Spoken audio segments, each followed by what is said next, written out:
Hello everyone, welcome to Sanghavi's kitchen.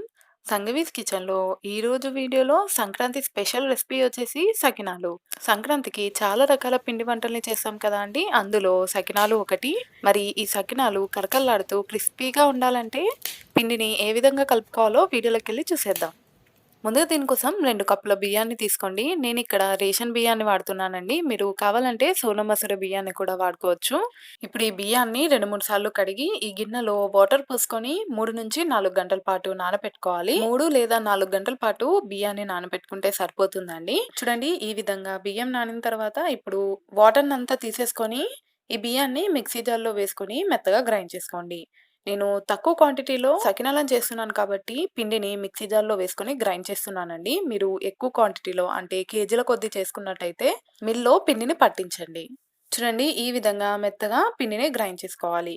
ఇప్పుడు ఈ పిండిని పక్కకు పెట్టుకొని మిక్సీ గిన్నెలో 10-12 పచ్చిమిర్చిని ఇలా కట్ చేసుకొని వేసుకొని దీన్ని మెత్తగా గ్రైండ్ చేసుకోవాలండి. గ్రైండ్ చేసుకునేటప్పుడు అవసరమైతే వాటర్ని వేసుకొని గ్రైండ్ చేసుకోండి. చూడండి, ఈ విధంగా గ్రైండ్ చేసుకున్న తర్వాత దీన్ని పక్కకు పెట్టుకొని ఇప్పుడు మనం గ్రైండ్ చేసుకున్న పిండిని ఒక గిన్నెలోకి వేసుకోండి. దాంట్లోనే 10 నిమిషాల పాటు నానబెట్టుకున్న 1 టేబుల్ స్పూన్ వాము, 2 టేబుల్ స్పూన్ల నువ్వులను వేసుకోండి. నువ్వులు, వాము రెండింటిని 10 నిమిషాల పాటు వాటర్లో నానబెట్టుకుంటే సరిపోతుంది. ఇప్పుడు దీంట్లోనే కొద్దిగా సాల్ట్‌ని కూడా వేసుకొని, ఈ సాల్ట్ పిండికి పట్టేలాగా బాగా కలుపుకోండి. ఇలా కలుపుకున్న తర్వాత ఇప్పుడు ఇందులో తగినన్ని వాటర్‌ని వేసుకుంటూ ఈ పిండిని ముద్దలాగా కలుపుకోవాలండి. నేను ముద్దను కలిపిన తర్వాత చూపిస్తున్నాను చూడండి. ఈ విధంగా పిండిని కలుపుకోవాలి. మరీ గట్టిగా కూడా ఈ పిండి ఉండకూడదండి. ఇలా కలుపుకున్న తర్వాత ఇప్పుడు దీంట్లోకి మనం గ్రైండ్ చేసుకొని పెట్టుకున్న పచ్చిమిర్చి పేస్ట్ ఉంది కదా అండి, దాన్ని కూడా ఈ పిండిలో వేసుకొని కలుపుకోండి. సకినాలని పచ్చిమిర్చి వేయకుండా కూడా చేసుకుంటారండి. వేసుకొని కూడా కొంతమంది చేసుకుంటారు. సకినాలని పచ్చిమిర్చి పేస్ట్ వేయకుండా ఎలా చేసుకోవాలో ఆల్రెడీ వీడియో మన ఛానల్‌లో ఉందండి. ఇది ఇంకొక టైప్ అన్నమాట. ఇప్పుడు కొంచెం పిండిని తీసుకొని దాన్ని ముద్ద చేసుకోండి. తర్వాత ఒక కాటన్ క్లాత్‌ని కానీ, లేకపోతే ఏదైనా కాటన్ చెద్దరు ఉంటుంది కదా అండి, దాని మీద ఇలా సకినాలని సన్నగా చుట్టుకోండి. కొత్తగా చేసే వాళ్ళకి ఇలా చేయడం కొంచెం కష్టంగా ఉంటుందండి. కానీ 2, 3 సార్లు సకినాలను చుడితే అదే ఈజీగా వచ్చేస్తుంది. ఇలా పిండిని సన్నగా దారలాగా అంటూ సకినాలని చుట్టుకోవాలండి. ఒక 20, 30 సకినాలని చుట్టుకొని పెట్టుకోండి. ఈ సకినాలని ఒక 10 లేదా 15 నిమిషాల పాటు ఆరనివ్వాలండి.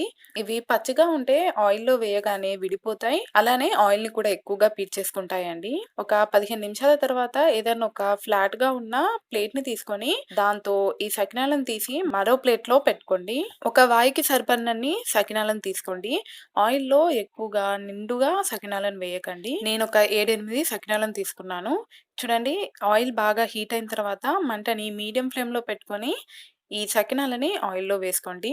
ఆయిల్‌కి నిండుగా అయితే సకినాలను వేసుకోకండి, సరిగ్గా ఫ్రై అవ్వవు.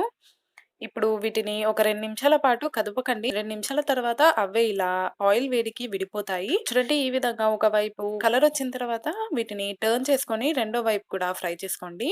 మంటని హైలో పెట్టుకొని ఫ్రై చేసుకుంటే సకినాలకి తొందరగా కలర్ వస్తుందండి. కానీ లోపటి దాకా సరిగ్గా కాలదు. చూడండి, ఈ విధంగా కలర్ వచ్చిన తర్వాత వీటిని తీసుకొని ఒక ప్లేట్ లోకి ట్రాన్స్ఫర్ చేసుకోండి. ఇదే విధంగా మిగిలిన సకినాలను కూడా ఆయిల్లో వేసుకొని ఫ్రై చేసుకుంటే కరకరలాడే సకినాలు రెడీ అయిపోతాయి. ఈ రెసిపీ మీకు నచ్చితే లైక్ చేయండి, షేర్ చేయండి. సంఘవీస్ కిచెన్ని సబ్స్క్రైబ్ చేసుకొని పక్కనే ఉండే బెల్ ఐకాన్ని క్లిక్ చేయండి.